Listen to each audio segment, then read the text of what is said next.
नमस्कार, अब दुनिया के फटाफट बुलेटिन में आप सभी का स्वागत है और नजर डालेंगे आज की खास खबरों पर। छत्तीसगढ़ में केंद्रीय गृह मंत्री अमित शाह ने कहा, आप हमारे अपने हैं। जब कोई भी नक्सली मारा जाता है तो किसी को भी खुशी नहीं होती है, मगर इस क्षेत्र को विकास चाहिए जो यहां पिछले 50 सालों में नहीं हुआ।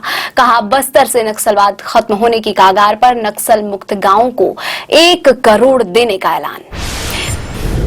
रामनवमी पर जुलूस को लेकर पश्चिम बंगाल से लेकर उत्तर प्रदेश तक हाई अलर्ट। बंगाल में भाजपा और टीएमसी आमने सामने। भाजपा और हिंदू संगठनों के बाद अब टीएमसी भी निकालेगी रामनवमी का जुलूस। ममता सरकार पर लगाया तुष्टीकरण की सियासत का आरोप। रामनवमी के भव्य आयोजन के लिए अयोध्या में सुरक्षा और यातायात व्यवस्था कड़ी कर दी गई है। रामनवमी रविवार को मनाई जाएगी। आईजी अयोध्या रेंज प्रवीण कुमार ने बताया, अयोध्या को अलग अलग जोन और सेक्टर में बांटा गया है। लोकसभा में नेता प्रतिपक्ष राहुल गांधी ने आरोप लगाया, आरएसएस की नजर वक्फ के बाद अब ईसाई समुदाय की भूमि पर पड़ गई है। कहा, संविधान रूपी ढाल से ही सबकी रक्षा की जा सकती है। उत्तर प्रदेश के मुख्यमंत्री योगी आदित्यनाथ बोले, हम गरीबी को शून्य करने का लक्ष्य हासिल करके उत्तर प्रदेश को देश की अर्थव्यवस्था में नंबर 1 के रूप में स्थापित करेंगे। अगले 3 वर्षों में गरीबी को मिटाकर यूपी को एक समृद्ध राज्य के रूप में स्थापित किया जाएगा।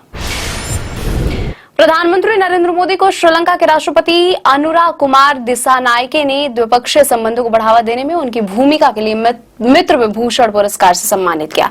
यह श्रीलंका का सर्वोच्च नागरिक सम्मान है। इसकी शुरुआत फरवरी 2008 में तत्कालीन राष्ट्रपति महिंद्रा राजपक्षे ने की थी। भारत और श्रीलंका के बीच रिश्तों की नई उड़ान। राष्ट्रपति अनुरा कुमार दिसानायके के साथ द्विपक्षीय बातचीत में 7 अहम समझौतों पर हस्ताक्षर।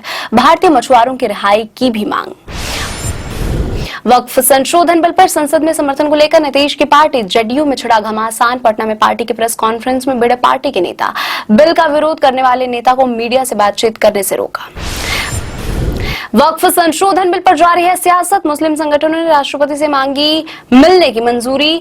आम आदमी पार्टी के विधायक अमानतुल्लाह ने भी बिल को चुनौती देने के लिए सुप्रीम कोर्ट में दायर की याचिका। बिल के समर्थन देने के बाद भाजपा नेता शहनवाज हुसैन को मिल रही है धमकी। अमेरिकी राष्ट्रपति डोनाल्ड ट्रंप द्वारा शुरू किए गए टैरिफ वॉर में अब चीन, जापान और ईयू भी शामिल हो गए हैं। कनाडा पहले ही अमेरिका पर जवाबी कर लगाने का फैसला कर चुका है। इससे दुनिया में मंदी का खतरा 60% तक बढ़ गया है। अमेरिकी सदन के उच्च सदन सेनेट ने राष्ट्रपति डोनाल्ड ट्रंप के एजेंडे को ध्यान में रखकर पेश किए गए खरबों डॉलर की कर छूट और खर्च में कटौती की रूपरेखा को विपक्ष के कड़े विरोध के बावजूद पारित कर दिया गया।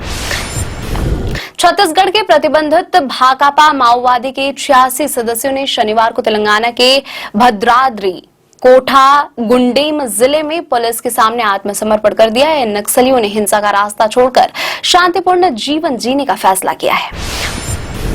बिहार के मुख्य विपक्षी पार्टी के नेता तेजस्वी यादव ने कहा, हमारी सरकार तो वक्फ बिल को कूड़ेदान में फेंक देंगे। उन्होंने वक्फ संशोधन बिल को असंवैधानिक करार दिया।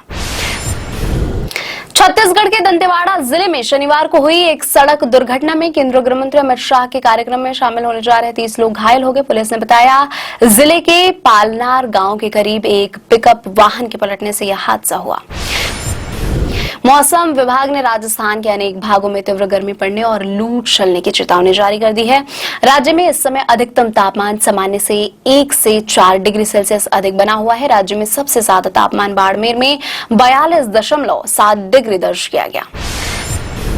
Stand up comedian Kunal Kamra तीसरी बार भी मुंबई पुलिस के समक्ष पेश नहीं हुए। महाराष्ट्र के मुख्यमंत्री एकनाथ शिंदे के खिलाफ आपत्तिजनक टिप्पणी का मामला।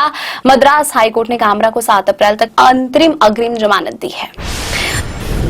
दिल्ली सरकार ने राष्ट्रीय राजधानी में आयुष्मान भारत स्वास्थ्य बीमा योजना शुरू करने के लिए केंद्र के साथ समझौता ज्ञापन पर हस्ताक्षर किया। दिल्लीवासियों को मिलेगा 10 लाख रुपए तक का मुफ्त इलाज। दिल्ली इस स्वास्थ्य बीमा योजना को लागू करने वाला 35वां राज्य प्रदेश बन गया है। मध्य प्रदेश के सीधी जिले में नाबालिग से कथित गैंग रेप एवं यौन उत्पीड़न करने और इसका वीडियो बनाने के मामले में पुलिस ने 5 लोगों को गिरफ्तार किया। पुलिस ने बताया, नाबालिग को पिछले साल जुलाई में निशाना बनाया गया और पीड़िता और उसकी मां 3 अप्रैल को अमीलिया पुलिस स्टेशन के अंतर्गत सिहावल पुलिस चौकी पहुंचे थे।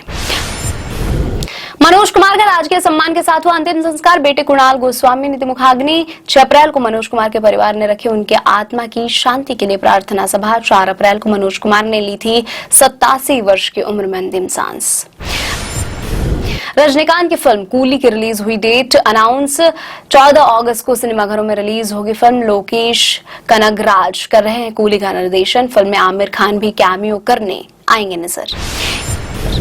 ये थे आज की फटाफट बुलेटिन। ऐसे ही ताजा अपडेट्स के लिए बने रहे हमारे साथ। ज्ञानी की विजिट करें आप दुनिया पर।